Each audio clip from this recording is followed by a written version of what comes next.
मेरी दोनों बीवियों को तलाक और अल्लाह पाक मुझे ईमान की मौत ना दे। ये मैं आपको हालत दे रहा हूं और ये मैं वीडियो के जरिए से दे रहा हूं। मेरी इज्जत और वकार को तार तार किया शेख रशीद अहमद जैसे घटिया आदमी ने कि जिसने आज तक किसी से वफा नहीं की। वो आपका नाम इस्तेमाल करके वो अपनी सियासत कर रहा है। और उन मुखालफिन ने कि जिन्होंने पूरी जिंदगी इस तहरीक इंसाफ के जरिए से और आपके नाम के जरिए से करोड़ों अरबों रुपए कमाए हैं और सिर्फ करप्शन के अलावा और कुछ नहीं किया। और दूसरी चीज, खान साहब, मुझे उम्मीद होगी कि आप इसके बाद जो है ये बाकी तीनों भी जो है वो चेयरमैन के जो कैंडिडेट हैं वो वजू की हालत में आपको कुरान के ऊपर हलफ देंगे और उसके बाद आप मुझसे मुलाकात करेंगे। मैं आपको बताऊंगा कि इन पिछले 4.5 महीनों में और पिछले 2.5 सालों में आपके NH56 के अंदर किस किस तरीके से जो है वो आपकी सियासत और इस तहरीक इंसाफ की जो है वो धज्जियां बिखेरी गई हैं। शुक्रिया। जी जनाब, आपने फयाजुल हसन चौहान की ये प्रेस कॉन्फ्रेंस सुनी जो छुप छुपा कर रहे हैं और मीडिया पर इसको वायरल नहीं किया जा रहा है। दरअसल मसला ये है कि आपने सुना उनकी ज़ुबानी कुरान पर हाथ रख कर कह रहा था कि मैं जो बोलता रहा यानी वो झूठ बोलता रहा और जो मैं उसकी तर्जमानी करता रहा एक झूठी तर्जमानी थी और ये शेख रशीद जैसे चपरासी लोगों की वजह से झूठ बोलवाए गए, यानी अपने वक़ार के ख़िलाफ़ गुफ्तगू करता रहा। यानी ये अपोजिशन पर जो तोहमत बांधते रहे, ये झूठे प्रोपेगेंडे करते रहे। उसने कुरान पर हाथ रख कर ये इकरार किया है कि ये सब झूठे प्रोपेगेंडे थे और उसके साथ साथ उसने ये भी इकरार किया जो मौलाना फजल रहमान साहब मुसलसल कहते रहते हैं कि ये एक नाहल टबर है, इनकी से कुछ नहीं हो सकता।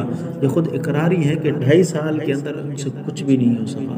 और फिर ये आगे कहते हैं कि वो कौन कौन से लोग हैं जिन्होंने ये किया, ये वो भी बतलाएंगे आगे चलकर, क्योंकि अभी उनको एक ओहदे से हटाया गया है। लेकिन आगे चलकर इनके साथ जो होगा वो आप देखेंगे कि उनके साथ क्या होने वाला है। और यकीनन ये सब आप एतबार करें इस पर कि आगे क्या करने वाले हैं। इस तरह 2-4 वजीर और उतरेंगे तो उनको पता लगेगा।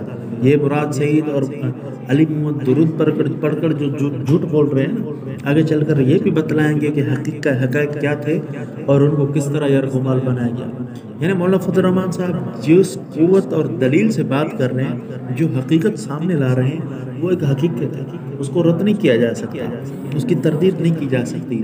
आहिस्ता आहिस्ता चल कर ये सब कुछ पता लग जाएगा। अब देखिए, इससे पहले इस वक्त जो PTI के सपोर्टर थे उसमें से 90% तक वो लोग संजीदा बन चुके हैं, छोड़ चुके हैं। कुछ ज़िद्दी और अनाड़ी लोग हैं जो इस बात का अभी तक उनको यानी वो ज़िद की वजह से उनकी सपोर्ट कर रहे हैं, वरना अक्सरियत वो बेशतर सब लोग उसको छोड़ चुके हैं। छोड़ने की वजह यह है कि ये एक झूठे परपड़ने हैं। ज़ाहिर बात है, जिसके अंदर फयाज चौहान जैसे लोग जो अपने करतूतों पर फिर जाकर कुरान पे हाथ रख कर तौबा करे, और फिरदौस आशिक आमान जैसे आदमी, घटिया किस्म के फवाद चौधरी जैसे लोग, मोहम्मद अली मोहम्मद जैसे लोग और इसके साथ मुराद सईद जैसे लोग जिसके अंदर भर्ती हो, जिनकी पार्टी का मयार ये हो, तो यकीनन उनका हाल यही होना है। आप देख लें, असेंबली के फ्लोर पर कोई एक ऐसी बात की गई है, कोई एक ऐसी मिसाल पेश करें जो बैन अक़वामी एजेंडे के मुताबिक बैन अक़वामी सतह पर किसी एक बिल को पास किया गया,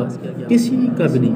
हाँ, 2-4 बिल जो भी पास हुए हैं वो जमहूरियत के ख़िलाफ़ पास हुए हैं और वो मुक़्तदर क़ुव्वतों के हक़ में हुए हैं और उनके कहने पर हुए हैं। मसलन पहले एक्सटेंशन का मसला वो देख लें, भाजपा को जो है वो दे दिया गया कि उसको हम मुद्दत मुलाजमत के लिए वो बिल पेश कर रहा है। वो किस नोयत से बिल पेश कर रहा है? क्या इस तरह नौकरी और मुलाजमत के लिए एक मुलाजिम इस तरह दबाव डालता है?